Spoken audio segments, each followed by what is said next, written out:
चलिए dear, what is the relation between the focal length of concave mirror?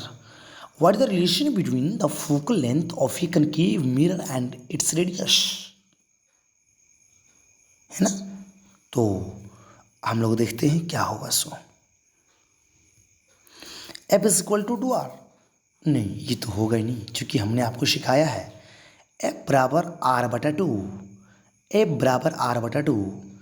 चूँकि देखिए F F is equal to R by two, और यदि आपसे R पूछेगा तो यहाँ R is equal to multiply करेंगे तो 2 इंटू एफ होगा। ठीक है, चलिए तो आगे बढ़ेंगे नेक्स्ट सवाल की ओर।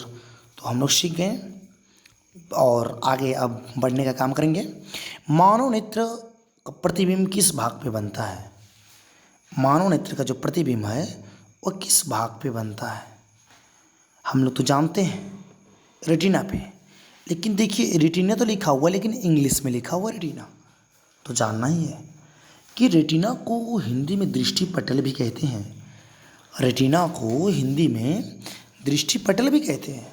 तो मानव के नेत्र वस्तु का प्रतिबिंब जो है दृष्टि पटल पे बनता है, मतलब रेटिना पे बनता है, मतलब रेटिना पे बनता है डियर।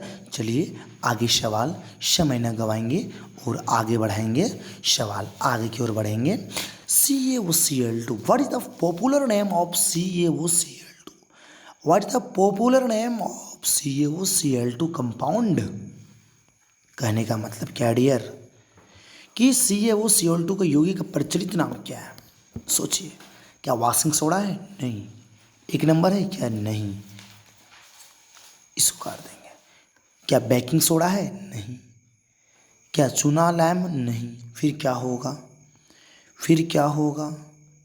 तो देखिए डियर, इसका जो आंसर होगा वो विरंजक चूर्ण होगा।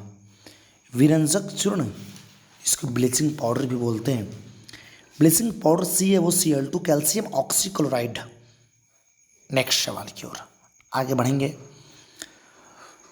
विच lens is use to correct long sightedness? दीर्घ दृष्टि दोष बोलिए या फिर दूर दृष्टि दोष बोलिए, एक ही बात है। दीर्घ दृष्टि दोष बोलिए या फिर दूर दृष्टि दोष बोलिए, उसके लिए कौन सा लेंस होना जरूरी है? तो उत्तल लेंस। क्या आंसर आएगा डियर? उत्तल लेंस। फटाक से टिक करेंगे। उत्तल लेंस क्या होगा? उत्तल लेंस, उत्तल लेंस है ना। और यदि इसी में पूछ देगा एग्जाम में कि निकट के लिए तो फिर अवतल लेंस, और यदि दीर्घ बोल रहा है तो उत्तल लेंस, कनकेव्स लेंस। आगे, चींटी के डंक में कौन सा अम्ल पाया जाता है? चींटी के डंक में कौन सा अम्ल पाया जाता है? तो डियर मैं बताता हूँ, इसका जो आंसर होगा मैथेनोइक अम्ल, या फिर मैथेनोइक अम्ल का एक और नाम है फॉर्मिक अम्ल।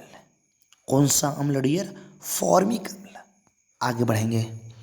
धोनिक सोडा का रासायनिक सूत्र NaCO3, नो। CuSO4 2H2O, नहीं, ये तो बेकिंग सोडा का है, ये तो जिप्सम का है। Na2CO3 10H2O डियर, ये जो है डियर ये होगा धोने का सोडा।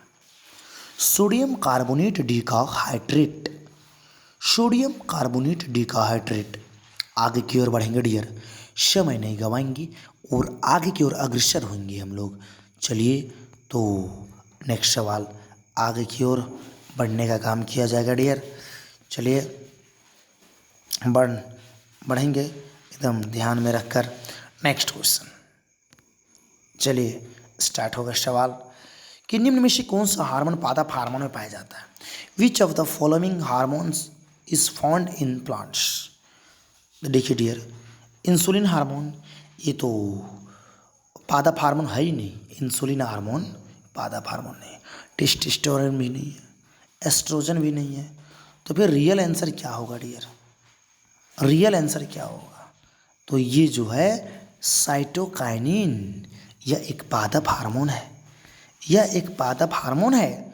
मनुष्य में वृक्क तंत्र का एक भाग है जो संबंधित है। वृक्क क्या न्यूट्रिशन से नहीं, रिस्पिरेशन से नहीं, उत्सर्जन से। हाँ, उत्सर्जन, इमिशन। तो options number third emission, options number third. आगे की ओर बढ़ने का काम होगा। आगे की ओर दो तंत्रिका कोशिकाओं की खाली जगह को क्या कहा जाता है डियर? सिनेप्स। क्या कहा जाता है? सिनेप्स कहा जाता है। चलिए अब इस प्रकार से आगे बढ़ेंगे खाली समय को, है ना, समय। और thank you so much. Next video में मिलते हैं, तब तक के लिए धन्यवाद।